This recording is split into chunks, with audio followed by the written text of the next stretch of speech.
Item ಯಾವುದೇ ಇರಲಿ try ಮಾಡಿ ಆಚಿ ಚಿಕನ್ ಮಸಾಲಾ. ಇನ್ನು ಯುದ್ಧ ನಿಲ್ಲುವಂತಹ ಯಾವುದೇ ಲಕ್ಷಣ ಕಾಣ್ತಾ ಇಲ್ಲ. ಒಂದು ತಿಂಗಳ ಮೇಲಾಯ್ತು. ಈಗ ಟ್ರಂಪ್ ಮತ್ತೊಂದು ಡೆಡ್ ಲೈನ್ ಕೊಟ್ಟಿದ್ದಾರೆ. 48 hours deadline. Iran Hormuz ಜಲಸಂಧಿಯನ್ನ ಓಪನ್ ಮಾಡಿ, ಇಲ್ಲದೆ ಇದ್ರೆ ನಾಳೆ ಬೆಳಿಗ್ಗೆ ಅಂದ್ರೆ ಮಂಗಳವಾರ ಬೆಳಿಗ್ಗೆ 5:30 ಒಳಗಡೆ ಹರ್ಮುಜ್ ಜಲಸಂಧಿಯನ್ನ ಓಪನ್ ಮಾಡದೆ ಇದ್ರೆ ಬರ್ಬಾದ್ ಸರ್ವನಾಶ ಮಾಡ ಹಾಕ್ತೀವಿ ಅನ್ನುವಂತಹ ಡೆಡ್ ಲೈನ್ ಧಮಕಿ ಕೊಟ್ಟಿದ್ದಾರೆ ಟ್ರಂಪ್.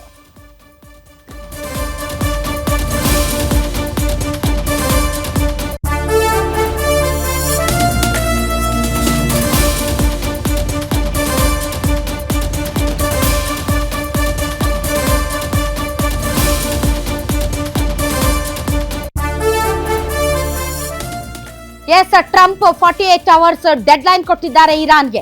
ಸರಳ ತಾವು ಹರ್ಮುಜ್ ಜಲಸಂಧಿಯನ್ನ ಓಪನ್ ಮಾಡಿ, ಇಲ್ಲದೆ ಇದ್ರೆ ಶಿಲಾಯುಗಕ್ಕೆ ಹೋಗಕ್ಕೆ ರೆಡಿಯಾಗಿ, ತಮ್ಮ ವಿರುದ್ಧ ಯಾವ ರೀತಿ ದಾಳಿ ಮಾಡ್ತೀವಿ ಅಂತಂದ್ರೆ ಮತ್ತೆ ಎದ್ದು ನಿಲ್ಲೋದಕ್ಕೆ ಚಾನ್ಸೇ ಇರೋದಿಲ್ಲ ಅಂತ.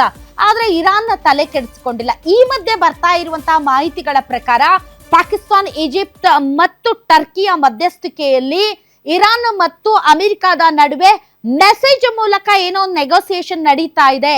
ಸುಮಾರು 45 ದಿನಗಳ ಕಾಲ ಕದನ ವಿರಾಮಕ್ಕೆ ಸಂಬಂಧಪಟ್ಟಂತೆ ಪಾಕಿಸ್ತಾನ್, ಈಜಿಪ್ಟ್ ಮತ್ತು ಟರ್ಕಿ ಮಧ್ಯಸ್ಥಿಕೆಯಲ್ಲಿ ಒಂದು ಮೆಸೇಜ್ ಕಾನ್ವರ್ಸೇಷನ್ ನಡೀತಾ ಇದೆ ಅನ್ನುವಂತಹ ಮಾತುಗಳು ಕೇಳಿ ಬರ್ತಾ ಇದೆ. ಬಟ್ ಇರಾನ್ ಅದನ್ನ ಡಿನೈ ಮಾಡ್ತಾ ಇದೆ. ಆದ್ರೆ ಯುದ್ಧ ಮುಂದುವರೆದ್ರೆ ಇಡೀ ಪ್ರಪಂಚದಾದ್ಯಂತ ಯಾವ ರೀತಿಯಾದಂತ ಕ್ಷೋಭೆ ಎದುರಾಗತ್ತೆ. ಈ ಮಧ್ಯೆ ಟ್ರಂಪ್ಗೆ ಅಮೆರಿಕಾದಲ್ಲಿ ಪದಚ್ಯುತಿಯ ಬಗ್ಗೆನೂ ಕೂಡ ಮಾತುಗಳು ಕೇಳಿ ಬರ್ತಾ ಇರೋದ್ರಿಂದ ಕದನ ವಿರಾಮ ಈಗ ಅತ್ಯಗತ್ಯವಾಗಿದೆ. ಅಂಡ್ ಡೊನಾಲ್ಡ್ ಟ್ರಂಪ್ ಅವರ ಟ್ವೀಟ್ ಗಳನ್ನ ತಾವು ನೋಡ್ತಾ ಇದ್ರೆ ಬಿಲೋ ದ ಬೆಲ್ಟ್ ಪದಗಳನ್ನ ಬಳಸ್ತಾರೆ. ಫ್ರಸ್ಟ್ರೇಟ್ ಆಗ್ಬಿಟ್ಟಿದ್ದಾರೆ. ಹೇಗಾದ್ರೂ ಮಾಡಿ ಇರಾನ್ ಅನ್ನ ಬಗ್ ಬಡಿಬೇಕು ಅನ್ನೋದಕ್ಕೆ ನಿಂತು ಬಿಟ್ಟಿದ್ದಾರೆ. ಆದ್ರೆ ಇರಾನ್ ಮಾತ್ರ ರೆಡಿ ಇಲ್ಲ. ಎರಡೂ ದೇಶಗಳ ನಡುವೆ ಈಗ ಮಾತುಕತೆ ನಡೀತಾ ಇದೆ.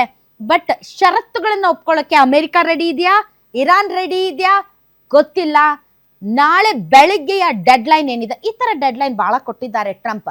ಬಟ್ ಈ ಬಾರಿ ತುಂಬಾ ಫ್ರಸ್ಟ್ರೇಷನ್ ಅವರ ಮಾತುಗಳಲ್ಲಿ, ಅವರ ಟ್ವೀಟ್ಗಳಲ್ಲಿ ಕಾಣ್ತಾ ಇರೋದ್ರಿಂದ ಅಂಡ್ ಬೃಹತ್ ದಾಳಿಗೆ ಬೇಕಾದ್ರೆ ಎಲ್ಲ ತಯಾರಿ ರೆಡಿ ಆಗಿರೋದ್ರಿಂದ ಅಮೆರಿಕ ಒಪ್ಕೊಂಡ್ರು ಇಸ್ರೇಲ್ ಒಪ್ಕೊಳ್ಳುವಂತ ಸಿಚುವೇಶನ್ ಅಲ್ಲಿ ಇಲ್ಲದೆ ಇರೋದ್ರಿಂದ ಈ ಯುದ್ಧ ಇನ್ನು ಎಷ್ಟು ದಿನ ಹೋಗುತ್ತೋ, ಇಡೀ ಪ್ರಪಂಚ ಇನ್ನು ಯಾವ್ಯಾವ ರೀತಿಯಲ್ಲಿ ನಲಗುತ್ತೋ ಗೊತ್ತಿಲ್ಲ.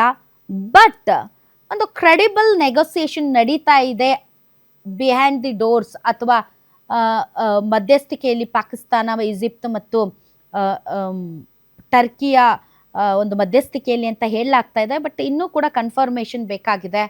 ನೋಡೋಣ ಇರಾನ್ ಏನು ಮಾಡುತ್ತೆ ಅಂತ.